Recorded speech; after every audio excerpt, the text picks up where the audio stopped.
দেখতে দেখতে কেটে গেল আরো ৩-৪ দিন। আজ শুক্রবার। নাস্তা করেই সকাল সকাল তাজেল হাজির তার সাঙ্গপাঙ্গদের নিয়ে মেহবিনদের বাড়িতে। সবাই একই বয়সের, ৭ অথবা ৮ বছর হবে। তাজেল এসেই মেহবিনকে ডাকতে লাগলো। ডাক্তার, ও ডাক্তার। তাজেলের ডাক শুনে মেহবিন বেরিয়ে দেখলো ৫-৬ জন বাচ্চা কুলসুম আর তাজেল দাঁড়িয়ে। ওদের দেখে মেহবিন বলল, কি ব্যাপার নেত্রী, বন্ধের দিন সকাল সকাল সবাই আমার বাড়িতে? তাজেলের কথায় মেহবিন হাসলো। কাল বিকেলে ওরা জুতা চোর খেলছিল। রাস্তায় মেহবিন বলে সে কোনোদিন এগুলো খেলেইনি, তাই খেলতে চাই, কিন্তু আজকেই যে তাজেল সবাইকে নিয়ে হাজির হবে তা বুঝতেই পারেনি ও। মেহবিন মুচকি হেসেই বলল, ঠিক আছে, খেলবো। তখন তাজেল সবাইকে বলল, আমি আর কুলসুম রাজারানী, তোরা বাইটায়। আমরা দুইজনে তো করে নিমু নয়, তয় ডাক্তার আমার দলে হেতির বাটা লাগবো না। তখন কুলসুম বলল, এ ডাক্তার তো কত বড় দেখছিস তুই, উনি তো একই জুতো সব নিয়ে আইব, আমরা ধরবার পারম নাকি ও তারে? ডাক্তার জীবনে নাকি জুতা চোর খেলে নাই, হে বড় হইলে কি হইব, হেতি তো আর পারে না। তাও কত ডাক্তারের বইটা আনতে কও, উনি একা 2 জন থাকবো, ওনার বদলে দলের দলে। হুম, ডাক্তার বাড়বো না, ডাক্তার আমার দলে, তুই বাকি দুইজনে নিয়ে যা। মেহবিন তাজেলের কর্মকাণ্ড দেখিয়ে হাসে। এই মেয়েটাও না সব সময় ওকেই লাগবে। কুলসুম সব থেকে ভালো, 2টা বাচ্চাকে নিজের দলে নিল। বাকি 4 জন 2 জন করে নিজেদের নাম নিয়ে এলো। তাজেল আর কুলসুমের কাছে এসে বলল, আম না জাম। তাজেল আম নিল। তখন একজন হেসে তাজেলের দলে চলে এলো, আরেকজন কুলসুমের কাছে। মেহবিন বুঝতে পারলো ওদের নাম আম জাম রেখেছিল। রাজা রানী যাকে চাইবে সেই জন ওই দলে। পরের 2 জন এলো আকাশ না বাতাস বলে। এইবার কুলসুম চাইলো আকাশ, একজন ওর দলে চলে গেল। তাজেলের দলে 4 জন আর কুলসুমের দলে 5 জন। এবার টস করা হবে। তাজেল একটা পাতা নিয়ে এলো, কুলসুমকে বলল কোন পাশে সে নিবে, শিরওয়ালা নাকি শিরওয়ালা ছাড়া। কুলসুম শিরওয়ালা পাশ চাইলো, তাজেল ছেড়েই দিল। টসে জিতলো তাজেল। তাজেলের খুশি আর দেখে কে, তাজেলরা জুতো নেবে। তাজেল মেহবিনকে শিখিয়ে দিল কিভাবে খেলে। মেহবিনও হেসে সব শিখে নিল। অতঃপর শুরু হলো খেলা। মেহবিন অনেকেই ভালোই খেলেছে, বাচ্চারা ওকে ধরতেই পারছে না। মেহবিন সব জুতো নিয়ে এলো, ওরা জিতেছে। তখন কুলসুম বলল, কইছিলাম কি আমি ওনার হাতে কেউ পারবো না এন। তখন তাজেল বলল, যা, সবাইরে তোরে দিয়া দিলাম, আমাগো দলে আমি আর ডাক্তার খালি, এখন দেখামু। তাজেলের এত আত্মবিশ্বাস দেখে মেহবিন হাঁ করে ওর দিকে তাকিয়ে রইল। তখন তাজেল বলল, এখন হারলে কিন্তু মান সম্মান থাকবো না ডাক্তার, ভালো কইরা খেলবা। মেহবিন মাথা নাড়ালো, মানে সে ভালো করেই খেলবে। মেহবিন আর তাজেল অর্ধেকের বেশি জুতো নিয়ে এলো। তখন মেহবিন আউট হয়ে গেল। যদিও কুলসুমের দলের 3 জনকে মেহবিন আর তাজেল আউট করেই দিয়েছে, তাজেল এখন একা। ও মেহবিনের দিকে রেগে তাকালো। তা দেখে মেহবিন বলল, আমার দোষ নেই নেত্রী, আমি দেখিনি কুলসুম আমার পিছনে ছিল। তাছাড়া তুমি আছো তো, তুমি সব জুতা নিতে পারবে। তুমি দেখছো ওরা 4 জন আর আমি একা।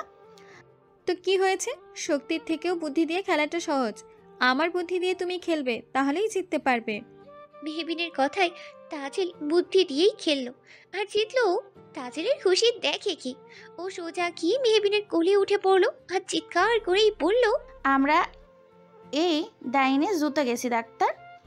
তখন কুলসুম আর বাকি সবাই বলল, আমরা তোমাগো হাতে আর খেলুম না, তোমরা দুজনেই ভালো খেলো।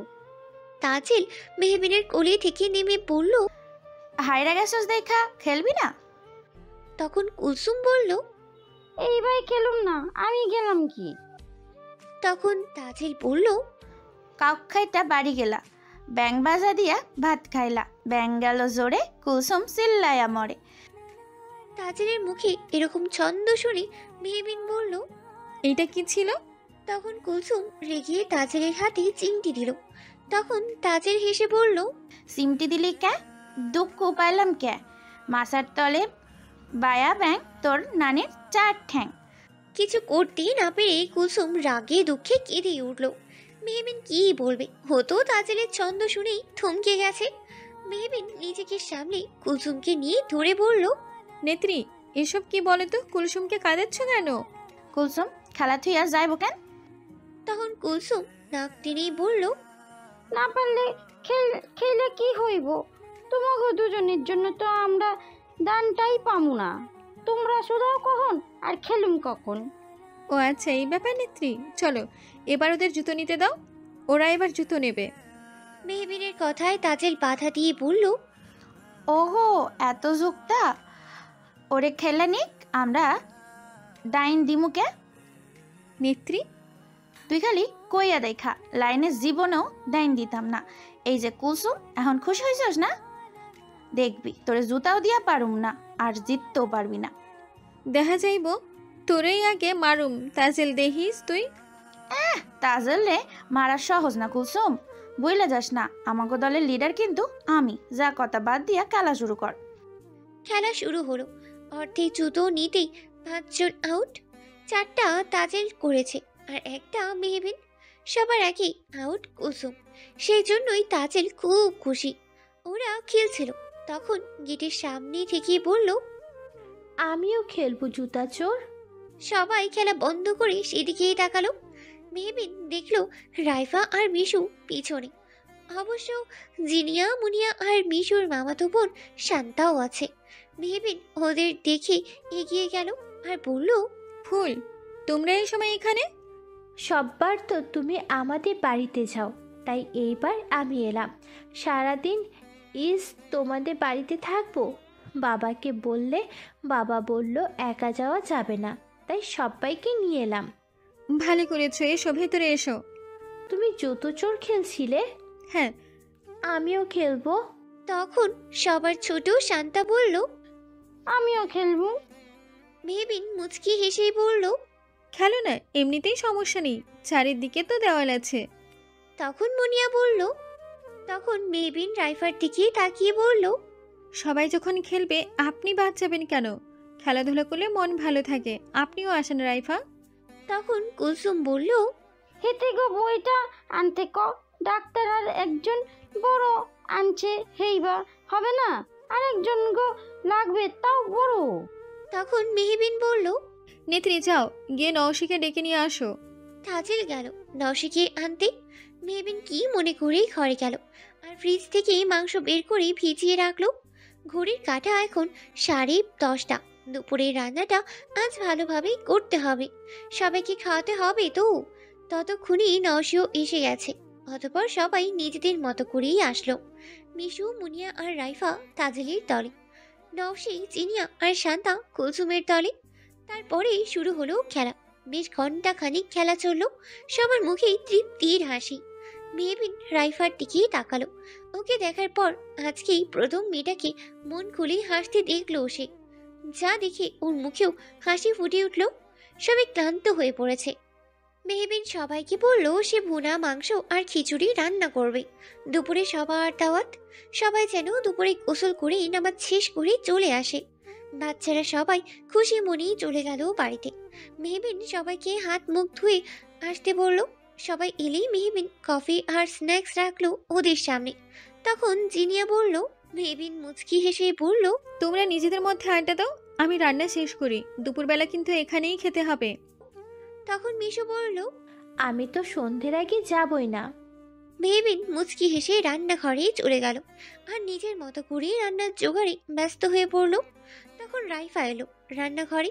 ও বলল, হেল্প করব কিছু? লাগবে না, সব জোগাড় শেষ, এখন শুধু রান্নাটা বসাবো। আহমেদ পরিবার তাহলে আপনার পরিবার নয়? সব তো সেদিন জেনেই নিয়েছেন, তাহলে আবার প্রশ্ন কেন? রাইফা একটা দীর্ঘ শ্বাস ফেলল। হুট করেই মেহবিন বলল, আপনি আপনার দাম্পত্য জীবনে সুখী তো মিসেস রাইফার আফনুর? মেহবিনের কথায় রাইফা ওর দিকে চমকে তাকালো। বলল, হয়তো আমি একজন সুখী মানুষ। মেহবিন স্থির চোখে রাইফার দিকে তাকিয়ে বলল, কিন্তু লোকচক্ষুর অন্তরালে হয়তো বা বিপরীত কিছুও থাকতে পারে। রাইফা কিচ্ছু বলল না, ওখান থেকে চলে এলো। ও যেতেই জিনিয়া গেল মেহবিনের কাছে। ওর পাশে দাঁড়াতেই মেহবিন ওর দিকেই তাকালো। তা দেখেই জিনিয়া হাসলো। মেহবিন কিছু একটা বুঝতে পেরে বলল, শান ভাইয়া খুব ভালো মানুষ জিনিয়া। যাকে আপন করে নেয় তাকে নিজের পুরোটা দিয়েই সুখী করতে চায় সে। চিন্তা করো না তুমি। মেহবিনের কথা শুনে জিনিয়া অবাক হয়ে বলল, কিছু না, এমনি মনে হলো। যাই হোক, এখন যাও, আমি রান্নাটা মনোযোগ দিয়ে শেষ করি। জিনিয়া আর কিচ্ছু বলতেই পারলো না, ও চলে গেল। এরপর মিশু এলো একটা চেয়ার থেকে। সে মেহবিনের রান্না দেখবে। মাংস হওয়ার আগেই মিশু জানালো সে চেক করবে তার এটা ভালো লাগে। অতপর মেহবিনের রান্না শেষ হলো। আজ যেহেতু শুক্রবার তাই আধা ঘন্টা আগে আজান দিয়েছে। এখন 1টা বাজে। মেহবিন ওদেরকে নামাজ পড়তে ভুলে গোসলে গেল। পরে সে পড়ে নেবে। সবার সাথে আজ মিশুও নামাজ পড়লো। মেহবিন শেষ করেই বের হলো। খাবারগুলো বেড়ে রাখলো, কিন্তু ওর কাছে প্লেট আছে 12টা। মানুষ হবে 16-17 জন। বাকি প্লেট কোথায় পাবে এখন? ভাবতে ভাবতে সবার নামাজ শেষ হলো। মেহবিন ভাবলো আগে ওদের খাইয়ে দেওয়াই যাক। মেহবিন সবাইকে খেতে ডাকলো। সবাই বসলো। মেহবিন সবাইকে দিয়ে মিশুকে খাইয়ে দিল। সবার খাওয়া শেষ হলে তাজেল আর নৌশি এলো সবাইকে নিয়ে। কাজটাই মেহবিন নিজেই হাসলো। ও প্লেটগুলো ধুয়ে সবাইকে খেতে দিল। তাজেল মেহবিনকে জিজ্ঞেস করলো ও খেয়েছে কিনা। মেহবিন বলল ওদের সাথেই বসবে। মেহবিন ওদের সাথে খেয়ে নিল। সবাই কষা মাংস আর খিচুড়ি আয়েশ করেই খেলো, যা দেখে মেহবিনের ভালোই লাগলো। ওদের খাইয়ে মেহবিন নামাজ পড়ে নিল। তারপর রাইফাদের সাথে কিছুক্ষণ কথা বলল। বিকেল হতেই ওরা এখন বাড়ি যাবে। ওরা পাকা রাস্তায় উঠলো। ওরা মেহবিনের থেকে বিদায় নিয়ে হাঁটা ধরলো। তখনই পিছন থেকে তাজেল ডাক দিল। মেহবিন পাশ ফিরেই বলল, নেত্রী। তখনই মেহবিনের একটা ফোন এলো। ও ফোন রিসিভ করে কিছু বলবে তার আগেই ওপাশ থেকেই আওয়াজ এলো, 5 4 3 2 1। মেহবিন তাকাতেই দেখলো একটা গাড়ি আসছে, আর তার মধ্যে থেকে একজন রিভলভার তাক করে রেখেছে। তা দেখেও তাড়াতাড়ি করেই সরে গেল। সরে যাওয়ায় গুলিটা বুকে না লেগে হাতে লাগলো। তখনই পিছন থেকে একটা গাড়ি এসে মেহবিনকে ধাক্কা মারলো। মেহবিন রাস্তায় পড়ে গেল। মুহূর্তেই ওর রক্ত দিয়ে রাস্তাটা ভিজে উঠল। সব কিছু এত তাড়াতাড়ি হলো যে যে কেউ গাড়ির কুল কিনারা পেলই না। তখন মেহবিনের কানে আওয়াজ এলো, কেউ ডাক্তার ডাক্তার বলে চিৎকার করছে। মেহবিন চোখ মেলে তাকাতেই দেখলো মিশুরা সবাই ওর দিকে দৌড়ে আসছে। গুলির আওয়াজে সবাই পিছনে তাকাতেই রাইফারা দেখলো মেহবিনের পিছনে একটা গাড়ি খুব জোরে আসছে, আর মুহূর্তেই মেহবিনকে ধাক্কা মারলো। মেহবিনের পিছনে কাঁচা রাস্তায় তাজেল ছিল। ওই ডাক্তার ডাক্তার বলে চিৎকার করে উঠেছিল। তাজেল দৌড়ে গিয়ে মেহবিনের সামনেই বসলো। রাইফা দৌড়ে এসে মেহবিনের মাথাটা কোলে তুলে নেয় আর কাঁদতে থাকে আর ডাকতে থাকে, মেহু মেহু, একদম চোখ বন্ধ করবি না, কিছু হবে না তোর। কেউ আছেন? একটা গাড়ির ব্যবস্থা করুন প্লিজ, মেহুকে হাসপাতালে নিয়ে যেতে হবে।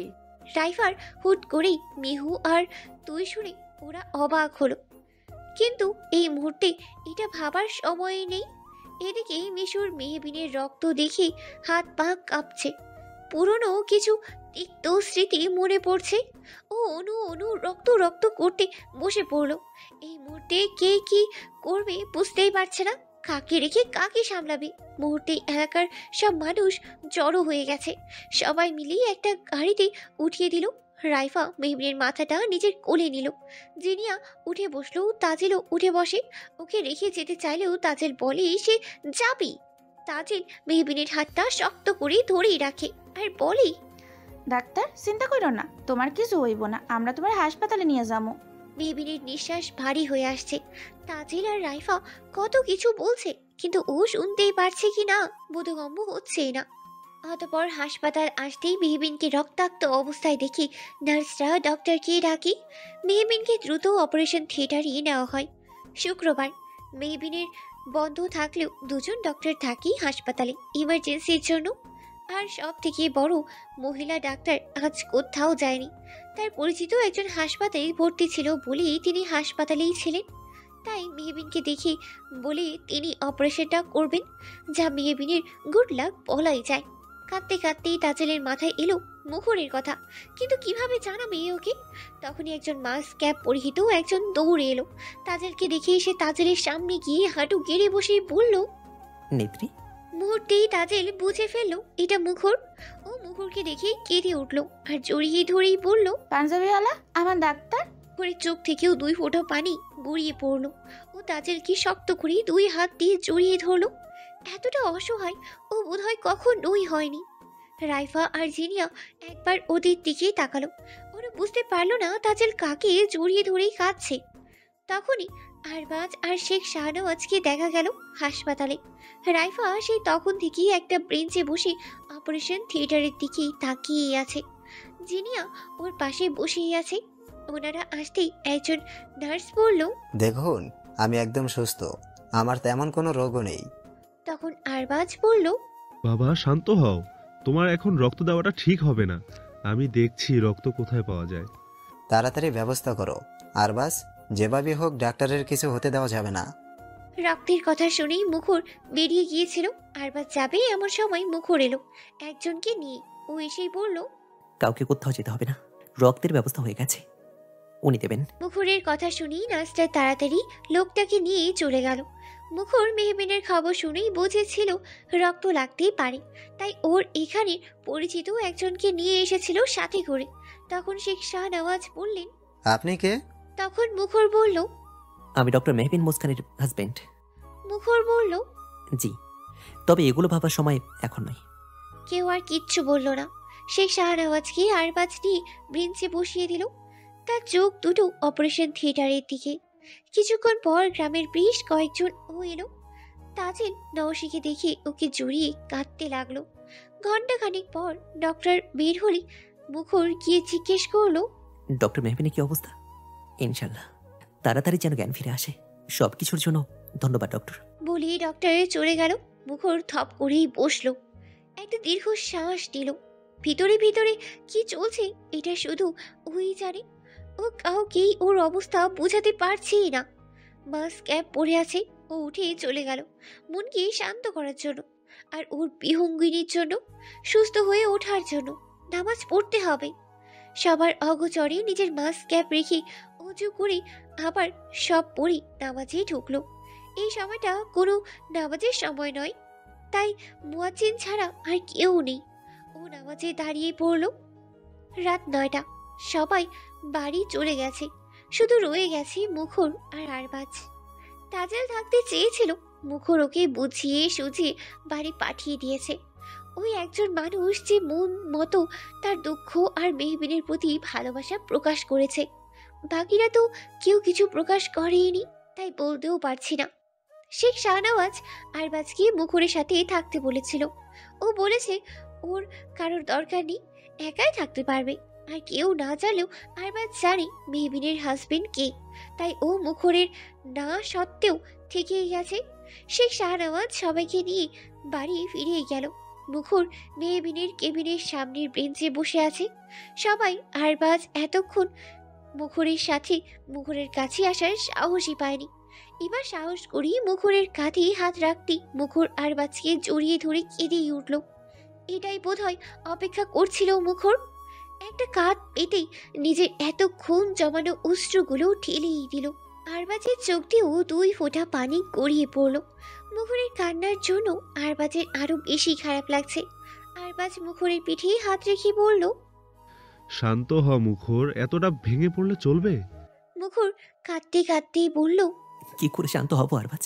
যে মানুষটাকে আমি সবসময় আঁকড়ে রাখতে চাই, একটা কাঁটাও পড়তে দিতে রাজি নই, সেই মানুষটা এখন নির্জীব হয়ে শুয়ে আছে। এটা আমি কি করে সহ্য করবো আরবাজ? প্লিজ মুখর, এভাবে ভেঙে পড়িস না। ডাক্তার তো বলেছে আশা আছে, ইনশাআল্লাহ মেহবিন খুব তাড়াতাড়ি সুস্থ হয়ে উঠবে। মুখর আর কিচ্ছু বলল না। কিছুক্ষণ পর ও নিজেকে সামলিয়ে উঠল। ও সোজা হয়ে বসলো। তখন আরবাজ বলল, এখন কেবিনে চল, মাস্ক আর ক্যাপ খুলে রাখ, আমি খাবার নিয়ে আসি, না হলে তুই নিজেই অসুস্থ হয়ে পড়বি। না, আমি ঠিক আছি, আমি ভেতরে যাব না। বিহঙ্গিনীকে ওই অবস্থা আমি দেখতে পারবো না, আর আমার খিদে পাইনি, আমি খাবো না। একদম পাগলামি করবি না। সেই কখন থেকে মাস্ক ক্যাপ জড়িয়ে আছিস, বেশিক্ষণ মাস্ক পরে থাকলে তোর স্যাফোকেশন হয়। বিহঙ্গিনীকে সুস্থ করতে হলে আগে নিজেকে সুস্থ থাকতে হবে। তো তাছাড়া আমি তোকে মেহবিনের কেবিনে যেতে বলছি না, আমি সব ভেবে আলাদা কেবিন নিয়েছি তোর থাকার জন্য। এখন সেখানে চল। আমার কিচ্ছু ভালো লাগছে না। আরবাজ জোর করে মুখরকে কেবিনে নিয়ে গেল। তারপর ওখানে গিয়ে মাস্ক ক্যাপ খুলেই ফেললো। সেগুলো খুলতেই আরবাজ দেখলো মুখরের মুখটা লাল হয়ে গেছে। ও ওকে হাত মুখ ধুয়ে আসতে বলল। শেখ শাহনওয়াজ মেহবিনের খবর শুনে কুদ্দুসকে দিয়ে খাবার আনিয়েছিলেন বাড়ি থেকে। মুখর হাত মুখ ধুয়ে এসে দেখলো আরবাজ খাবার বেড়ে বসে আছে। আরবাজকে মুখরের হাত ধরে বসালো, নিজের হাতে ভাত মেখে তুলে বলল, আল্লাহই আমাদের জন্য যথেষ্ট এবং তিনি কতই না উত্তম কর্মবিধায়ক। সূরা আলী ইমরান আয়াত 173। নিশ্চয়ই আল্লাহ ভালোবাসেন তার উপর ভরসাকারীদেরকে। সূরা আল ইমরান 159। এই আয়াত দ্বারা কি বুঝলি? যারা আল্লাহর উপর ভরসা করে তাদের আল্লাহ তাআলা ভালোবাসেন এবং তিনি তার বান্দাদের নিরাশ করেন না। আল্লাহর উপর ভরসা রাখা নিশ্চয়ই ভালো কিছু হবে। আল্লাহ তাআলা মাঝে মাঝে আমাদের পরীক্ষা করেন, আমাদের খারাপ অবস্থায় ফেলে। এটাও তেমন একটা পরীক্ষা মনে কর। ধৈর্য ধরে এই সময়টা পার করতে পারলেই তুই সফল। সব শুনেই মুখর বলল, এই সব কিছু তুই বলছিস? আরবাজ মুখরের দিকে তাকিয়ে বলল, বছর খানেক হবে কাব্যের বিহঙ্গিনী পেজ থেকে একটা পোস্ট করা হয়েছিল, আল্লাহর উপর তাওয়াক্কুল করা শিখুন, তার উপর ভরসা রাখুন, ইনশাআল্লাহ জীবন সহজ হয়ে যাবে। মুখর আর কিচ্ছু বলল না। মুখর হাঁ করছে না দেখি আরবাজ বলল, নে এবার হা কর। মুখর হাঁ করলো। আরবাজ খুব একটা ওকে খাওয়াতে পারলোই না। হালকা খেয়েই মুখর পানি খেয়ে বলল, আমাকে জ্ঞান ছাড়লি, নিজে কেন খাচ্ছিস না? তাদেরকে এনে আমি কিন্তু তোকে খাওয়ার জন্য তোয়াতে পারবো না। মুখরের কথায় আরবাজের একটু ভালো লাগলো। ও যে টেনশন কম করতে চাইছে সেটা বুঝতে পারলো। আরবাজ বলল, আমি তোর মতো নাদান বাচ্চা না যে এইটুকুতেই কান্নাকাটি করব। এত কিছু কেউ তুই এটুকু বলছিস? তুই কেমন রে?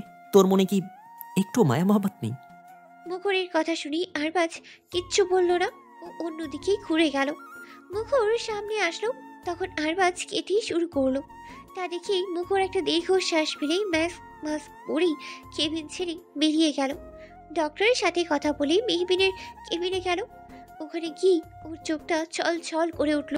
মেহবিনের মুখে অক্সিজেন মাস্ক, হাতে ক্যান্ডেলা, স্যালাইন জ্বলছে। ও আস্তে করে টুলে বসলো আর মেহবিনের হাতটা নিজের হাতের মুঠোয় নিল আর একটা চুমু দিয়েই পড়ল, তুমি তো খুব স্ট্রং, তাই না বিহঙ্গিনী? তুমি নিশ্চয়ই ফিরবে তোমার কাব্যের কাছে। তুমি জানো এই কম সময়ই তুমি আরো একজনের খুব কাছে রয়ে গেছো। জানো তোমার নেত্রী আজ তোমার জন্য কত কেঁদেছে। তোমার জন্য বাড়ি যেতে যাচ্ছিল না। ও কি বলছিল তুমি জানো? ও বলছিল আমি যেন তোমাকে আটকে রাখি যাতে তুমি ধোকা দিতে না পারো। ও বারবার একটা কথাই বলছিল, ডাক্তার যেন আমাকে ধোকা না দেয়, পুলিশ পাঞ্জাবিওয়ালা। আমি ওর ধোকা কথাটার মানে বুঝিনি বিহঙ্গিনী, তবে ওর কথাটার মাঝে কতটা যন্ত্রণা ছিল তা ঠিকই বুঝেছি। তুমি প্লিজ আমাকে আর তোমার নেত্রীকে ধোকা দিও না বিহঙ্গিনী। বলতে বলতেই মুখরের চোখ থেকে পানি গড়িয়ে পড়ল। ও আবার বলতে লাগলো, আমাদের এখনো সংসার করা বাকি বিহঙ্গিনী। আমাদের দুজনের সাজানো স্বপ্নগুলোকে তো একসাথে পূরণ করতে হবে, তাই না? এই জন্য তো তোমায় তাড়াতাড়ি সুস্থ হয়ে উঠতে হবে। প্লিজ বিহঙ্গিনী, খুব তাড়াতাড়ি ফিরে এসো। মুখর আর কিচ্ছু বলল না। হাতটা ধরেই মেহবিনের দিকে তাকিয়ে রইল। পিছনে দাঁড়িয়ে আরবাজ সেটা দেখলো। ওর চোখ থেকেও পানি গড়িয়ে পড়ল। ও ওখান থেকেই চলে গেল। শেখ শাহেনশাহ এর কথায় আরিফা জামান সহ সবাই তার দিকেই তাকালেন। মিসেস আমজাদ বললেন, তখন আরিফা জামান বললেন, আমারও মনে হয় আরবাজকে রেখে আসা উচিত হয়নি। কেউ সিঁড়ি দিয়ে নামতে নামতেই বলল, সত্যি ঠিকই বলেছে, ওখানে আরবাজকে রেখে আসা উচিত হয়নি, বরং আমারই থেকে আসা উচিত ছিল। কারণ যে মেয়েটা আমার মেয়ের জন্য এত কিছু করে তার জন্য আমার নিজেরই উচিত ছিল ওখানে থাকা। শেখ শাহনওয়াজকে দেখেই আরিফা জামান বললেন, ব্যাপারটা আসলেই তেমন নয়। আমি এই জন্যই বলছিলাম, মেয়েটারও মনে হয় শত্রুর অভাব নেই। সেদিন তুলে নিয়ে যেতে চাইছিল, আজ আবার এরকম ঘটনা ঘটলো। মেয়েটার মধ্যেই কোনো ঘাবলা আছে। যদি তারা কিছু করে, এত ঝামেলার মধ্যে আরবাজকে ওখানে রেখে আসা উচিত হয়নি, তাই বলছিলাম আর কি। মেয়েটার মধ্যে ঘাবলা নয়, বরং সততা আছে। মানুষের ভালো করতে গিয়েই তার শত্রু হয়েছে, তাই আজ এই অবস্থা ডাক্তারের। আপনি কি করে জানলেন? আমার তো মেয়েটাকে দেখে কেমন লাগে সুবিধার মনে হয় না। তাছাড়া সে কোনো কথা ফেলতে দেয় না, সবার মুখের উপর জবাব দেয়। তার স্পষ্টবাদিতায় কি তোমার সমস্যা হয়? সে স্পষ্টভাষী, তাই সব কিছু স্পষ্টভাবেই বলে এবং করে। আর কি বললে? তাকে সুবিধার মনে হয় না? আমি তো তার মধ্যে তেমন কোনো গুণই দেখতে পেলাম না, যার জন্য মনে হতে পারে তার মধ্যে অন্য কিছু থাকতে পারে। সব থেকে বড় কথা হলো, না জেনে তোমরা কারো উপর খারাপ ধারণা রেখো না। এটা সবচেয়ে বড় গুনাহ। সহিহ বুখারী 5143। আর একটা হাদিসে রাসূলুল্লাহ সাল্লাল্লাহু আলাইহি ওয়াসাল্লাম বলেছেন, তোমরা মন্দ ধারণা থেকে বিরত থাকো, কারণ মন্দ ধারণাই হচ্ছে সব থেকে বড় মিথ্যা। বুখারী 6066, মুসলিম 263। সে আসার পর থেকেই দেখছি তুমি তার ব্যাপারে অনেক সমালোচনা করছো, কথা বলছো, কখনো তোমার জায়ের কাছে, কখনো তোমার ভাবির কাছে। শুনে রাখো আরিফা, হযরত আলী রাদিয়াল্লাহু আনহু বলেছেন, অতিরিক্ত সমালোচনা করবেন না। অতিরিক্ত সমালোচনা ঘৃণা এবং খারাপ চরিত্রের দিকে এগিয়ে নিয়ে যায়। যাই হোক, আর কিছু ভালো লাগছে না। তাছাড়া ওখানে আরবাস একা নেই, ডাক্তারের হাজবেন্ডও আছে। সব শুনেই আরিফা জামান মাথা নিচু করলেন আর বললেন, আমি সেভাবে বলিনি যে আপনি আমায় এত কিছু বলবেন। এটা শুধু ডাক্তারের জন্য বলে নেই, তোমার স্ত্রী হিসেবে কিছু সহিহত করলাম এখন। যাই হোক, মনে কষ্ট পেলে মাফ করে দিও। বলেই সে শাহনওয়াজ এক গ্লাস পানি খেয়ে উপরে চলে গেলেন। নিজের রুমে যাওয়ার আগেই মিশুর রুম চেক করলেন। মিশু নামাজ পড়ছে দেখে উনি একটু অবাক হলেন, তবুও নিজেকে ধাতস্থ করে নিজের রুমে চলে গেলেন। তোমার কেউ মারা গেছে নাকি রাইফা? হুট করেই সাইদের কথায় রাইফা চমকে উঠল। সবেই নফল নামাজ শেষ করে উঠল, আর এক্ষুনি এরকম কথাটা শুনে যে কেউ চমকে উঠবে। রাইফা নিজেকে সামলেই বলল, আপনি কখন এলেন? যখন তুমি মুনাজাতে বসে কাঁদছিলে। বোধ হয় কারো ভালোর জন্য কিছু চাইলে আল্লাহর কাছে আমি ঠিক শুনতে পাইনি। রাইফা অন্যদিকে তাকিয়ে বলল, তেমন কিছু না। তখন সাইদ হুট করে এসে রাইফার গাল চেপে ধরে বলল, আমি কখনো অসুস্থ হলে তো এভাবে জায়নামাজে পড়ে কাঁদতে দেখি না। আজ ওই 2 টাকা ডাক্তারের জন্য মুনাজাতে নদী বানাচ্ছিস? ও কে হয়তো শুনি। রাইফা নিজেকে ছাড়ানোর চেষ্টা করে কোনো রকমেই বলল, সাইদ, আমাকে ছাড়ুন, আমার লাগছে। লাঙ্গুক লাগানোর জন্যই তো ধরেছি। খুব দরদ তোর ডাক্তারের প্রতি।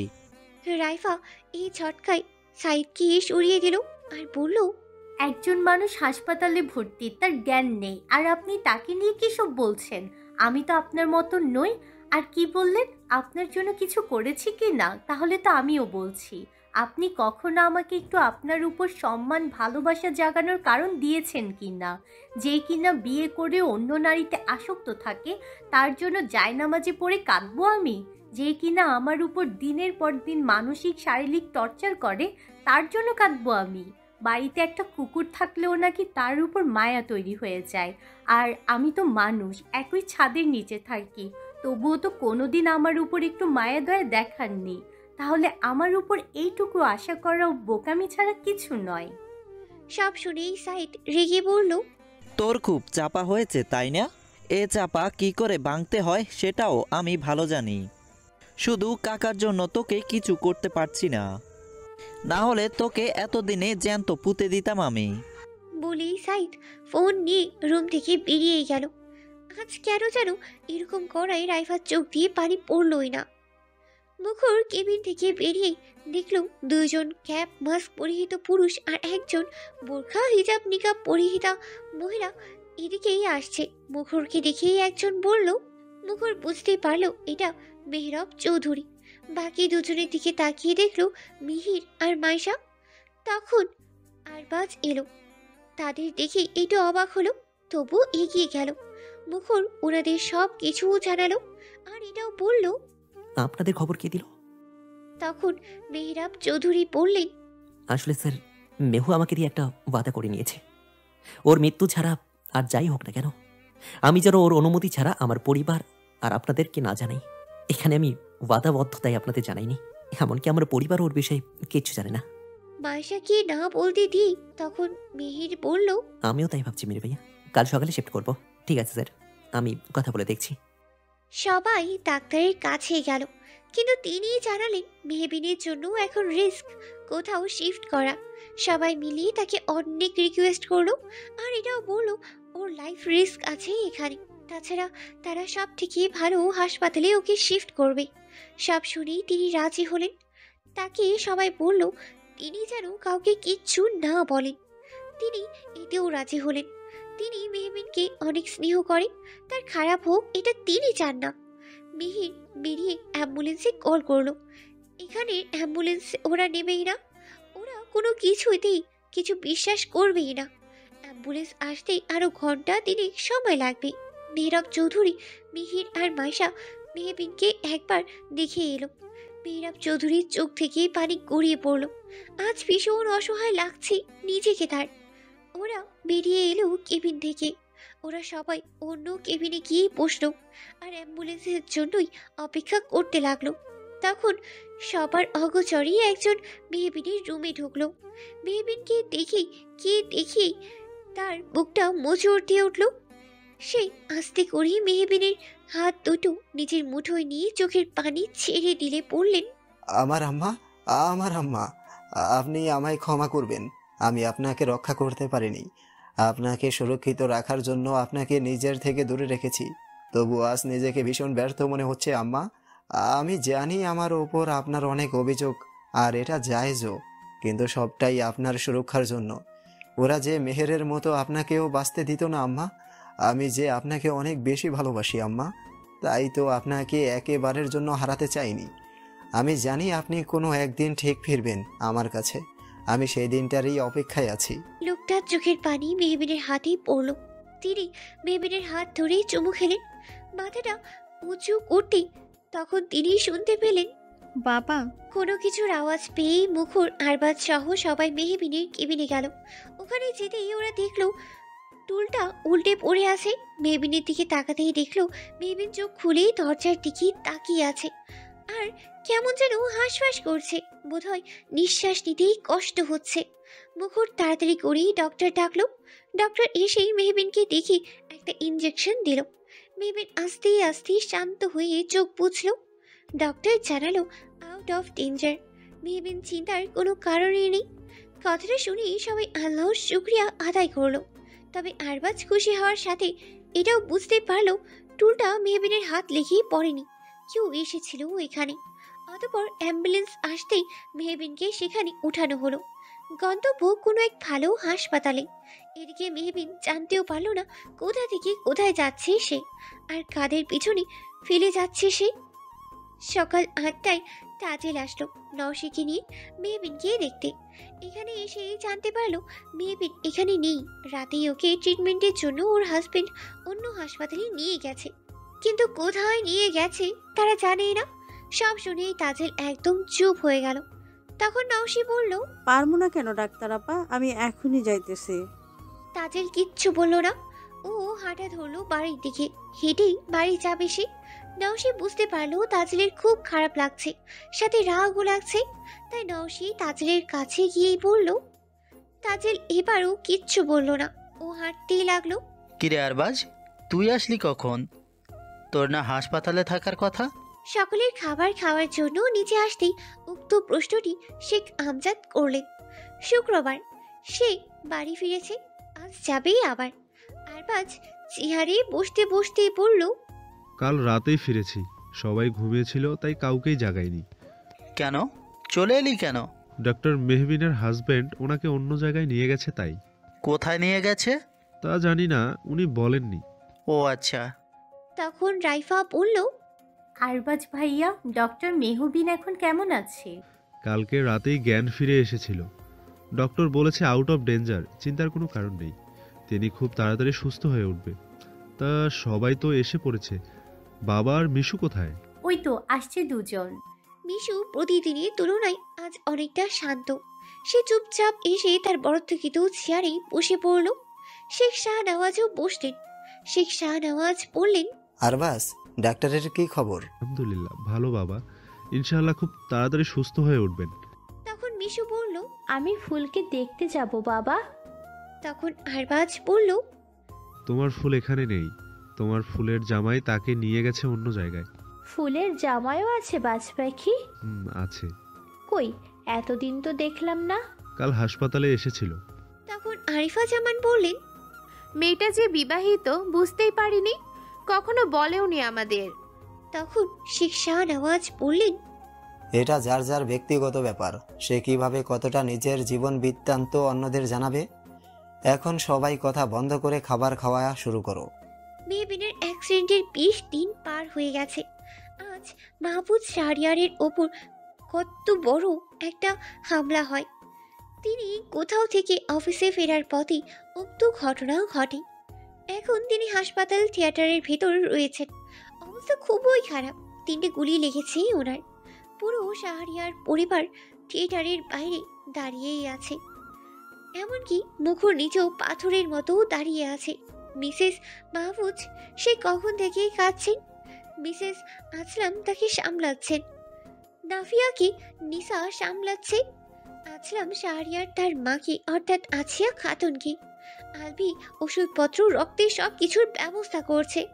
এই সময় মুখরের পাশে কেউ নেই, সে একা দেয়ালের সাথে চেপে দাঁড়িয়ে হাসপাতাল থিয়েটারের দিকে তাকিয়ে আছে। ভীষণ কান্না পাচ্ছে তার, কিন্তু সে কাঁদলে তার মা আর বোন সহ পুরো পরিবার আরো ভেঙে পড়বে, তাই শক্ত হয়েই রয়েছে। মিসেস আসলাম শাহরিয়ার এর কাছে এসে তা বললেন, এখানে মেহবিনের থাকা উচিত নয় কি? পরিবারের এই অবস্থা, তারপরও যে হাসপাতালে, সে সম্পর্কে তার শ্বশুর, তার উপর কি মেহবিনের কোনো দায়িত্ব নেই? মানলাম ও আমাদের বাড়িতে থাকে না, ওকে উঠিয়ে আনা হয়নি, কারো সাথে পরিচয় করিয়ে দেওয়াও হয়নি। মা ওর ওপর কিছু শর্তস্বরূপ করেছেন, তাই বলে কি খারাপ সময়েও সব ছেড়ে দেবে, পরিবারের পাশে থাকবে না? কথাটা ওখানে থাকা সবাই শুনল। মুখর মা ওর বোনের কানেও গেল। মুখর পুরোটা শুনে আরো পাথর হয়ে গেল।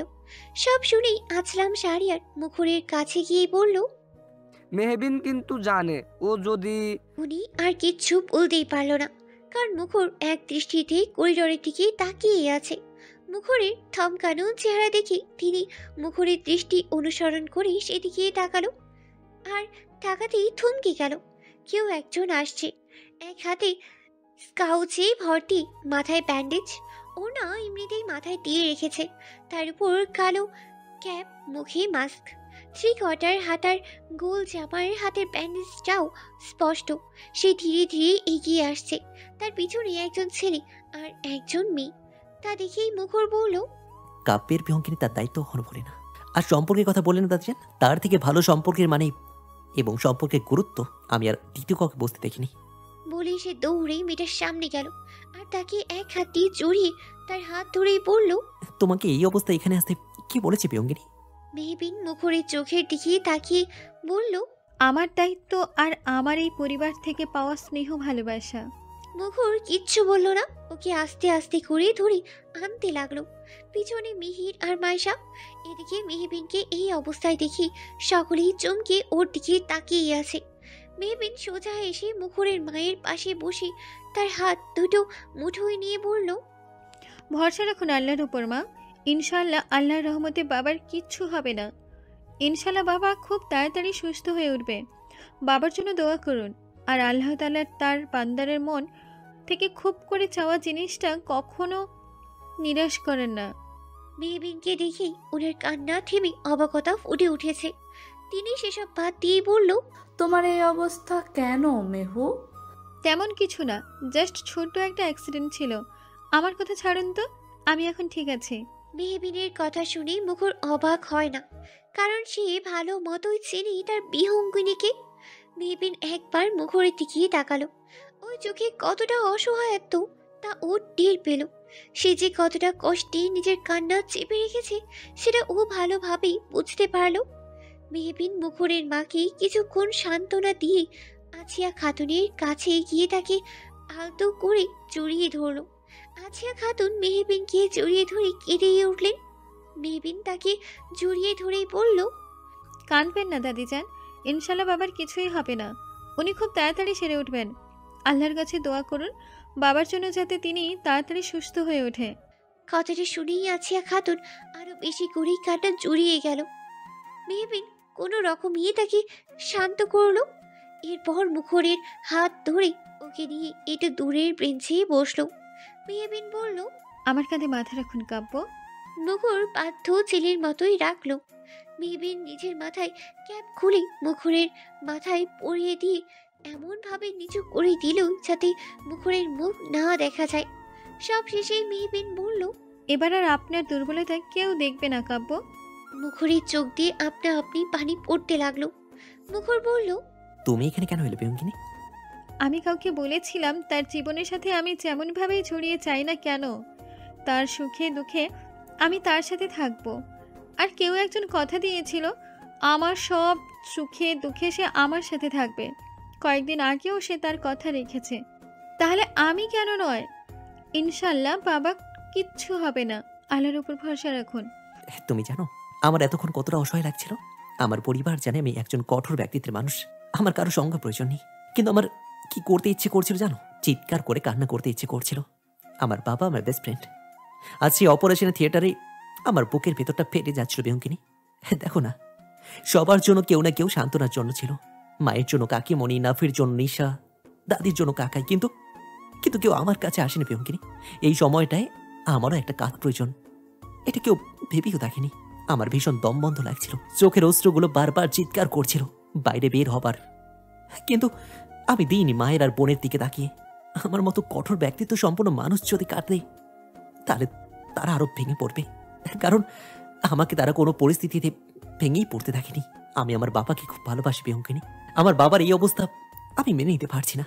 আমার খুব কষ্ট হচ্ছে বিহঙ্গিনী, কারণ ওই একজন মানুষ সবসময় আমার উপর পটগাছের মতো ছিল, আমার আইডল, আমার শক্তি। আমার খুব কষ্ট হচ্ছে বিহঙ্গিনী। বাবার কিচ্ছু হবে না, প্লিজ নিজেকে শান্ত করুন। আল্লাহ তাআলার তরফ থেকে এটা একটা পরীক্ষা মাত্র।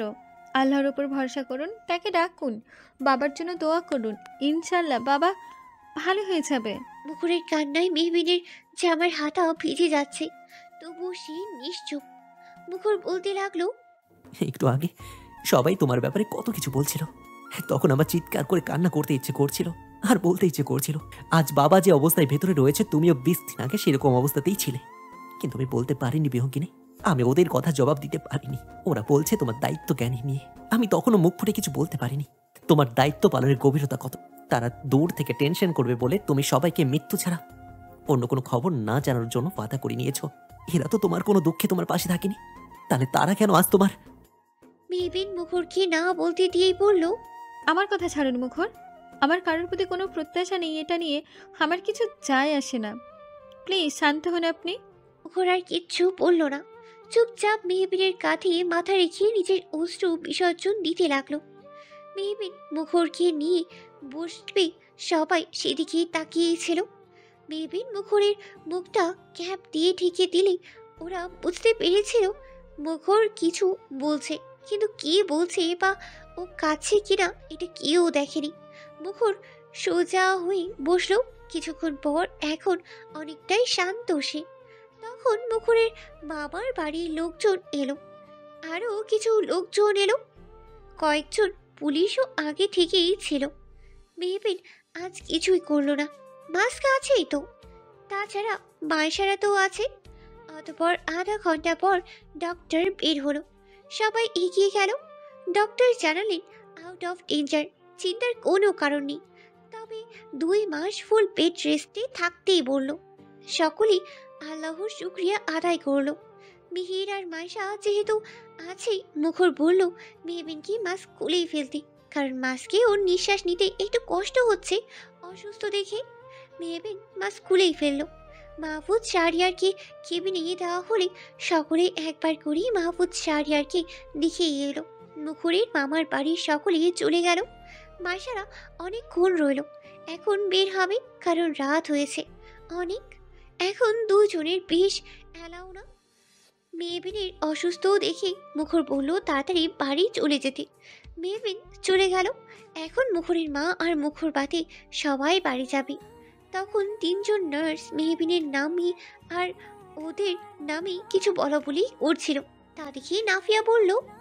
সব শুনেই পুরো শাহরিয়ার পরিবার থ হয়ে গিয়েলেন। পরে আলভি বলল, কথাটা শুনেই যেন শাহরিয়ার পরিবারের ওপর বিনা মেঘে বজ্রপাত হলো। আছলাম শাহরিয়ার বললেন, আপনাদের কথাও ভুল হচ্ছে, তার বাবা আসবে কোথা থেকে? আপনারা পেশেন্টের নাম ঠিকানা দিতে পারবেন? বলেই নার্সগুলো চলে গেল। সকলে মুখরের দিকে তাকালো। ও বলল, সবাই বাড়ি চলে যাও, অনেক রাত হয়েছে। তুই কিছু জানিস মুখর? না, তোমরা বাড়ি যাও। মুখর সবাইকে বাড়ি পাঠিয়ে দিল। কেউ কিছুই বলতে পারলো না। কিন্তু মেহবিনকে নিয়ে সবার কৌতূহল দিনকে দিন বেড়েই চলল। সব থেকে বেশি আছিয়া খাতুনের। দেখতে দেখতেই কেটে গেছে আরও 1 মাস 10 দিন।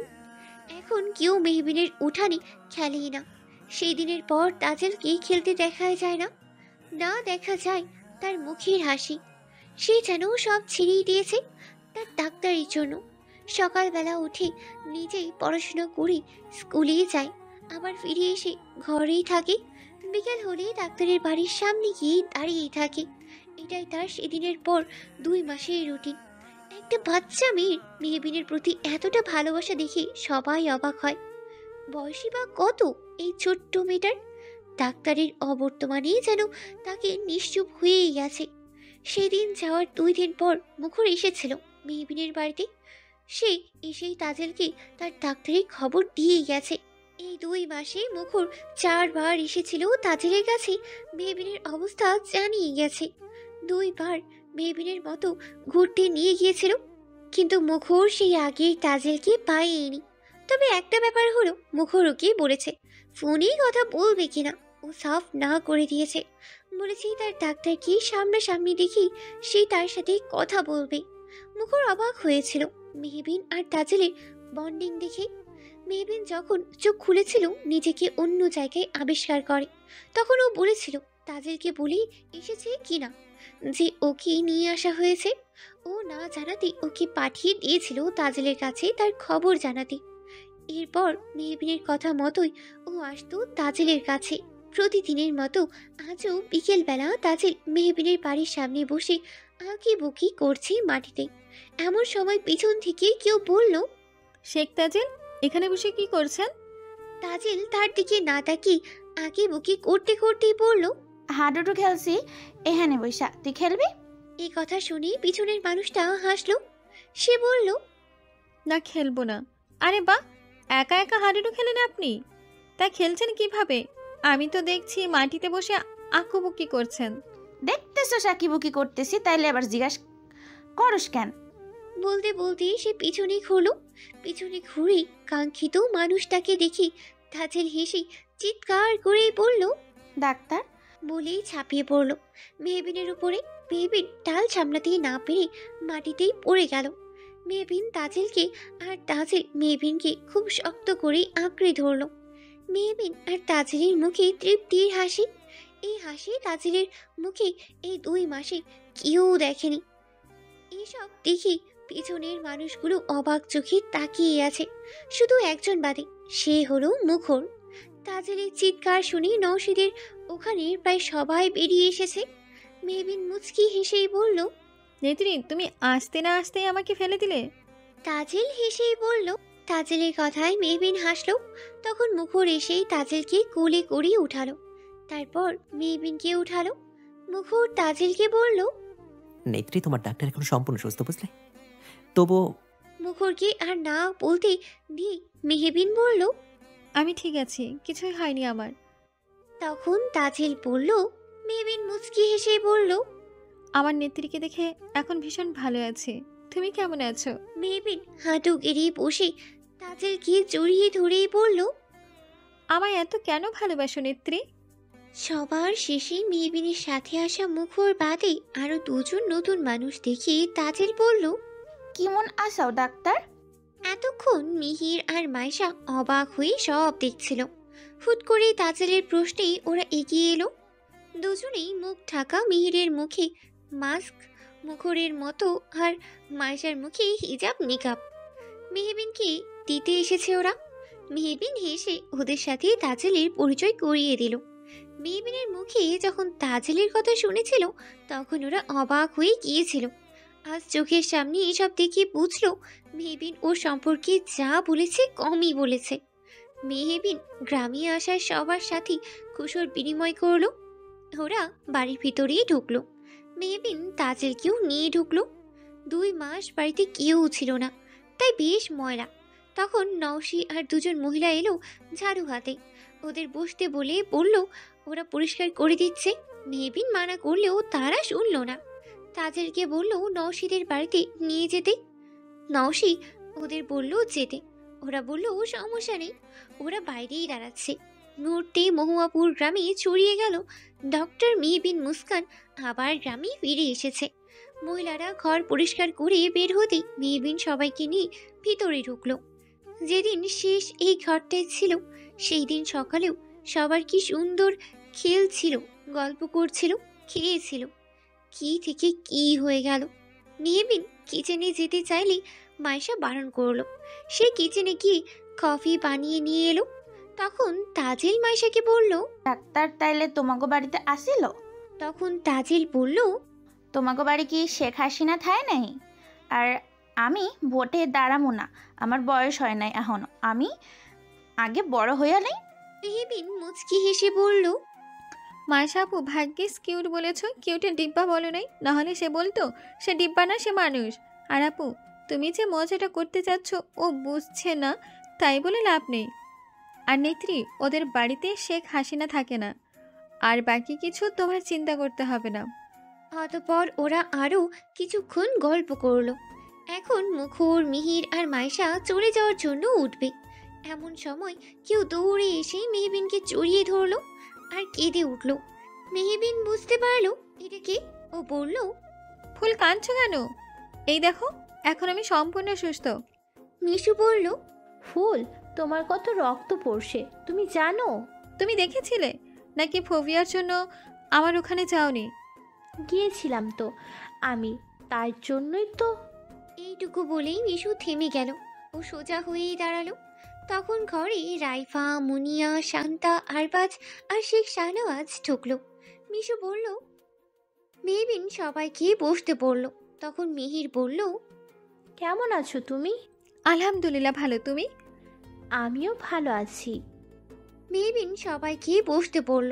তখন মেহবিন বলল, আমার হাজব্যান্ড আর আমার দুজন শুভাকাঙ্ক্ষী, ওনাদের একটু তাড়া ছিল তাই এভাবে বেরিয়ে গেল, কিছু মনে করো না।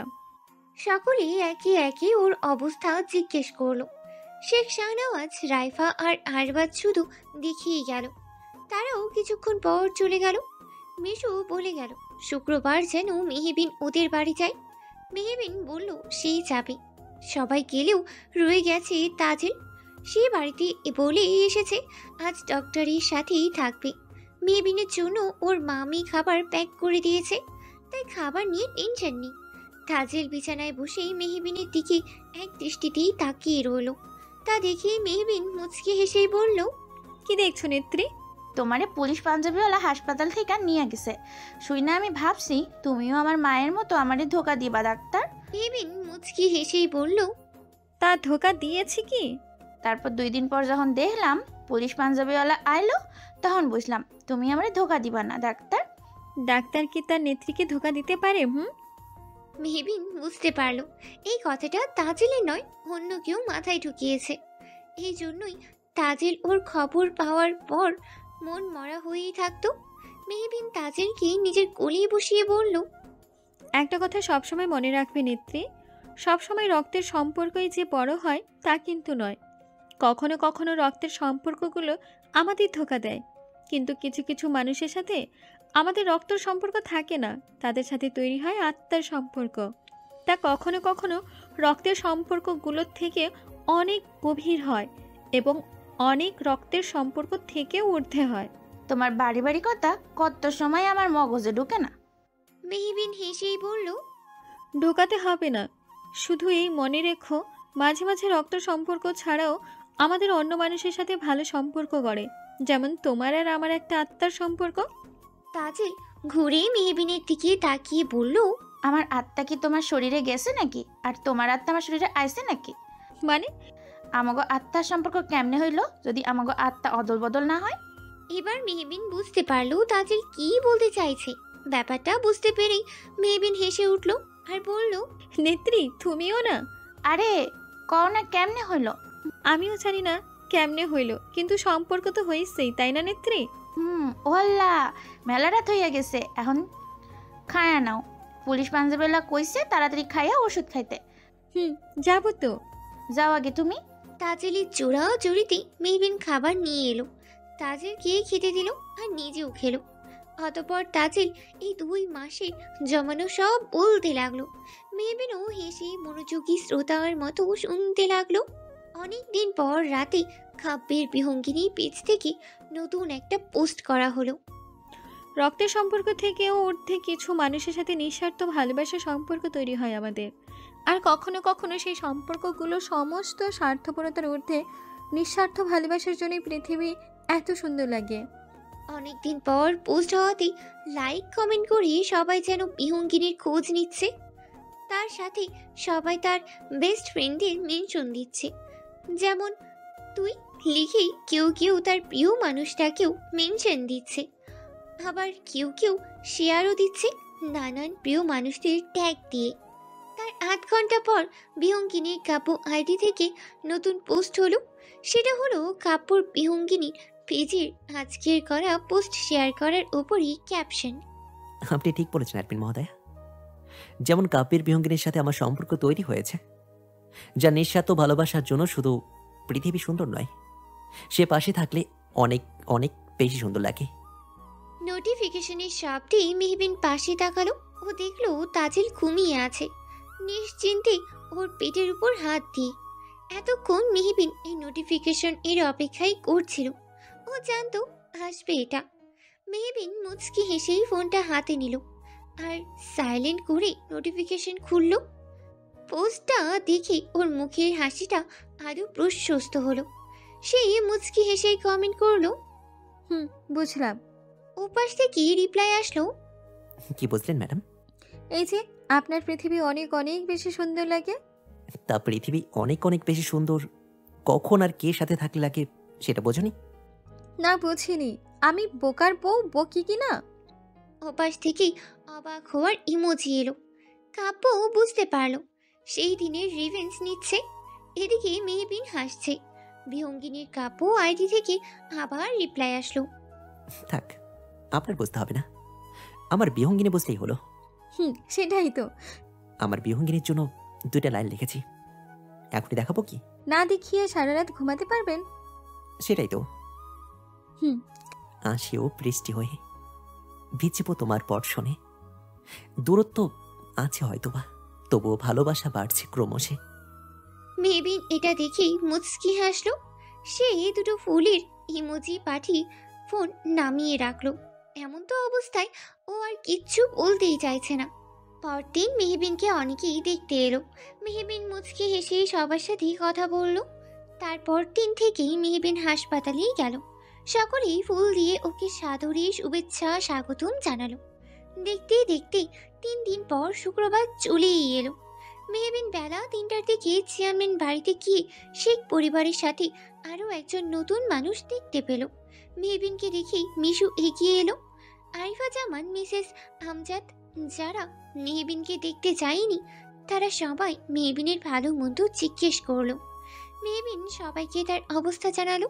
তখন শেখ আমজাদ বললেন, ডক্টর মেহবিন তোমাকে আবার এভাবে এ বাড়িতে দেখতে পাবো ভাবতেই পারিনি। কেন? আমরা তো ভেবেছিলাম তোমার হাজবেন্ড যখন তোমাকে হাসপাতাল থেকে নিয়ে গেল তখন তোমাকে এখানে আর পাঠাবে না।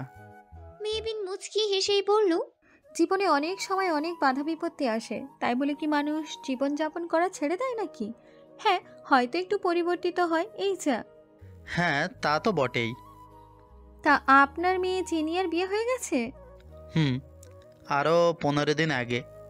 আলহামদুলিল্লাহ, শুনে বেশ খুশি হলাম। ভাইজান বলেছে আরও 1 মাস পরে করতে।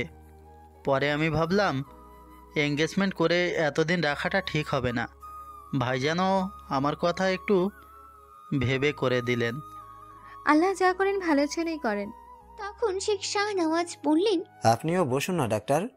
আমি মিশুর জন্য এখানে এসেছি, তাই ওর সাথে থাকাটাই বেটার। আপনারা আপনাদের মতো থাকুন। আসুন পরিচয় করিয়ে দেই, উনি হচ্ছেন উপরের মা। ও আচ্ছা। আরবাজ কথাটা শুনেই মেহবিনের দিকে না গিয়ে অবাক হয়ে ওর বাবার পাশে বসলো। তখন মেহবিন মিশুকে নিয়ে সিঁড়িতে পা রাখবে, এমন সময় আরিফা জামান বললেন, আরবাজ, আমরা নূপুরের সাথে তোমার বিয়ের কথা ভাবছি, তুমি এই বিষয়ে কি বলো? কথাটা শুনেই মেহবিন দাঁড়িয়ে পড়লো। ও পিছনে ঘুরলো, ওর দেখা দেখি মিশুও দাঁড়ালো। আরবাজের দিকে তাকাতেই দেখলো আরবাজ কথাটা শুনে মেহবিনের দিকেই তাকিয়ে আছে। আরবাজ শান্ত স্বরেই বলল, এটা সম্ভব নয়। কথাটা শুনে শেখ পরিবারের সবার মুখ অবাকতায় চেয়ে গেল। শেখ শাহিন শাহ বললেন, দেখুন দাদু ভাই, আমি কখনো কারো পরিবারের জন্য কাউকে বিচার করি না।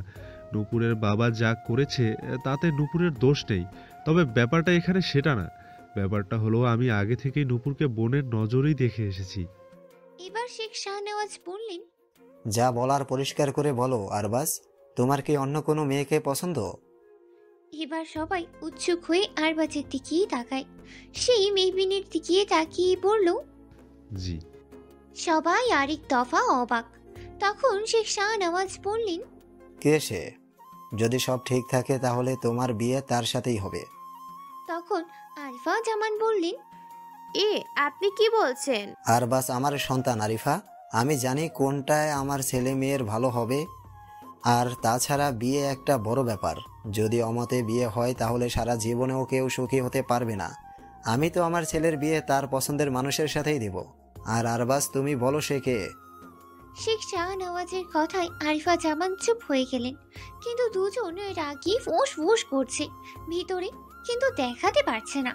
তখন মেহবিনের পাশ থেকে আর আরিফা আস্তে করে বলেই উঠল, আলহামদুলিল্লাহ, বিয়েটা তাহলে নূপুরের সাথে হবে না।